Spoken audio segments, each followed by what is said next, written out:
you tell us about Penn State and what they're all about now? And are they similar to the VCU team you played in Destin a few years back?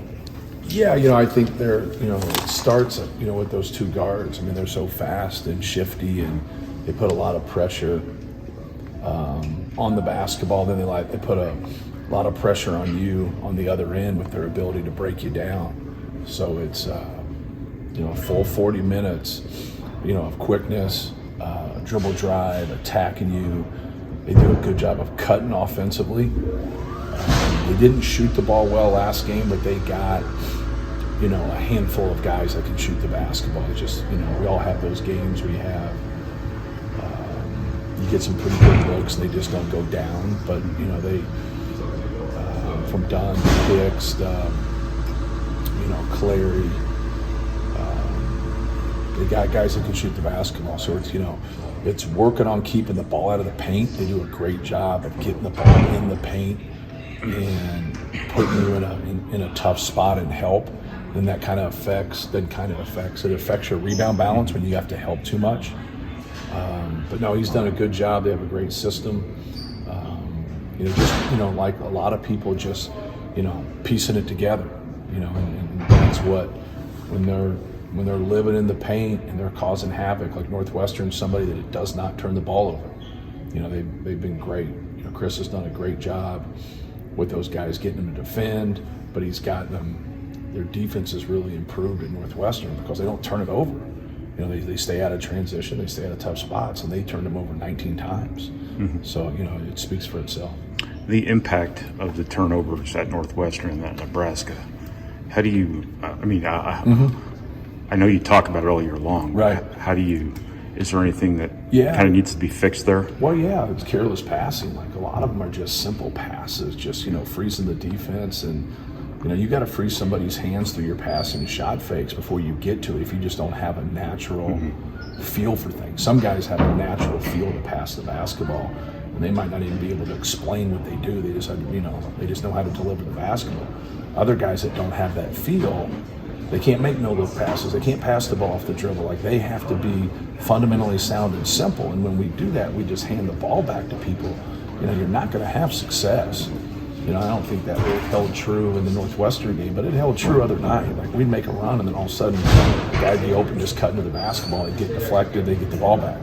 And just, trying to be simple, trying to be fundamentally sound. I know it comes off corny, but, it wins the race, and that's what we have to do. Like, we have to do a better job of just being fundamentally sound and doing our stuff. And when we have advantages, when we have numbers, when we have whatever, be aggressive, but also be on 2 feet when they swarm the basketball because somebody's obviously open. 1, 2, 3, 5, all losses. There's always been upsets in college basketball, but is a combination of a COVID year and transfers without having to take a year off, has that shrunk the gap between the tops and bottoms teams?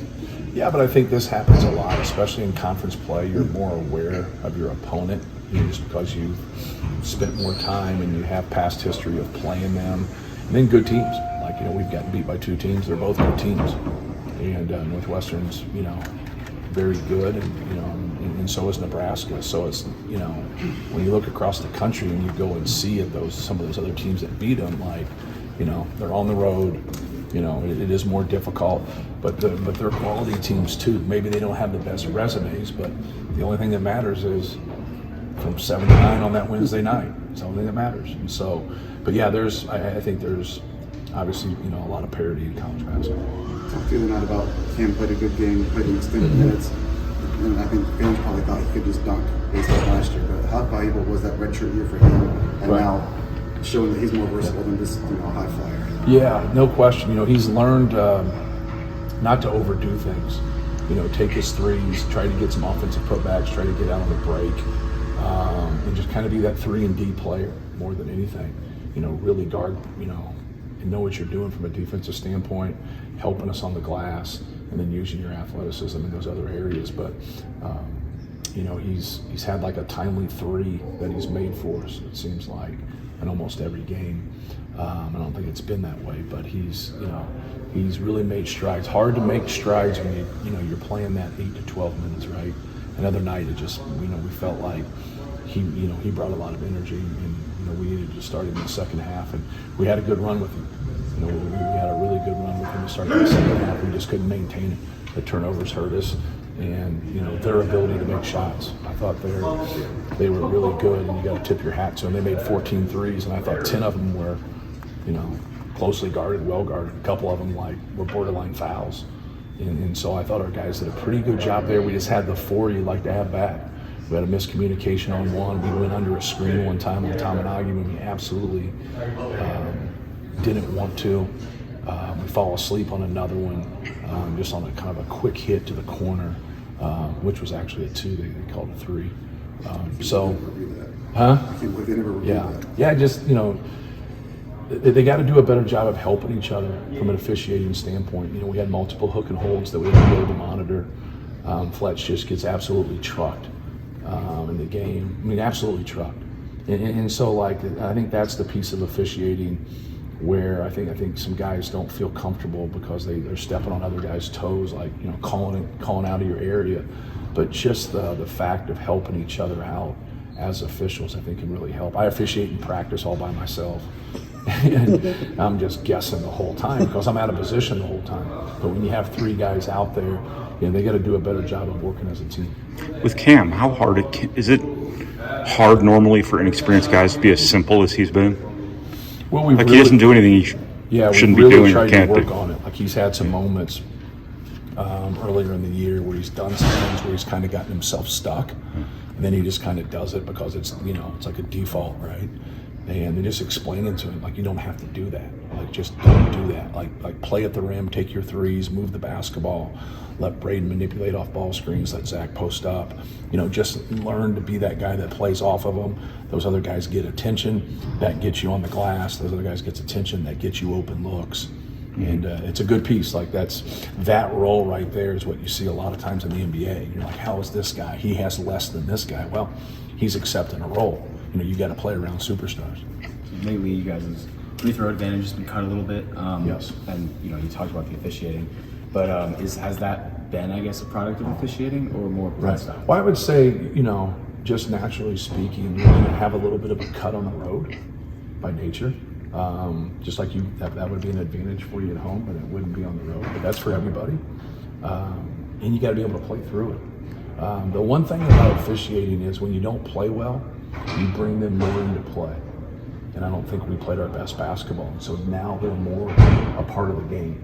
We got to do a better job on our part. I got to do a better job coaching. Our guys got to do a better job playing so they're not a big impact on the game. But no, like he had 3 or 4 times that they called the foul that they took away our layups. Yeah. You know, and so like you complain about him getting fouled, and then all of a sudden he's got a layup and they call it on the floor. Then the same thing happens when he gets into his shot and they don't call it. And you go back and watch and you're like, it's not that big a deal. Then you watch it and see it and you're like, yeah, well, he rarely complains and he's wrong. I mean, we're the first player in college basketball history, right? You know, but he does. So when you see him like say something, my problem is I'm 60 feet away, I'm 50 feet away, whatever it might be, you know, at the other end. I'm really good when it's on top of me, but I can't see everything, you know, there. So I don't know what to really try to kind of help through that process. But no, it's, you asked the question, so I answer it, but it's not the crux of what happened. Like, you know, we got beat at Nebraska because Nebraska coached and played better than us. They were more productive. They deserved to win. It wasn't anybody else's fault. It's on us. But you also don't want to say that and take the credit away from that. Get your students back. Obviously, that's a valuable part of the college basketball atmosphere. Right. I know that you don't crap on the fans that came here and sold out this place when they weren't here, because that's impressive in its own right. But just how valuable is it to have that student section that you got? Oh, it's huge, but it kind of shows you about our fan base and how great they've been, because you go and see those games, and then for someone who that's maybe their first game ever, to say, hey, this is without our students, it kind of, you know, is a big deal, because other nights' atmosphere against Illinois was really, like, it was big time. It just was. But now that you get the students back, but more than anything, that's what I always talk to our guys about. Let's give them something to cheer about. You know, like they help us when we play well. They help us when we do our job. You guys have struggled the last 5 minutes of the last 3 halves. Mm-hmm. Are there common threads, things that you've seen out there that they need to focus on? Not really. You know, an Illinois game, it was more of a matchup game. Like we were pretty good against a certain, you know, group, and then we actually played well when Zach was out, so that game actually helped us. But the other two games we didn't play well, but we were in a good position like up until there. That last 3 minutes was just, you know, and the Nebraska game was tough. Like everything that we did seemed to go the other direction. So not really. Just a, you know, combination of not taking care of the ball, getting some open shots and missing them, and then they capitalized on everything. Like they just didn't miss. But you know, you go back and watch, and you know, I always talk about sticking to our rules defensively. You know, when we get off our rules, you know, we lessen our chance of success. So just stick with our rules and stay connected and take care of the basketball.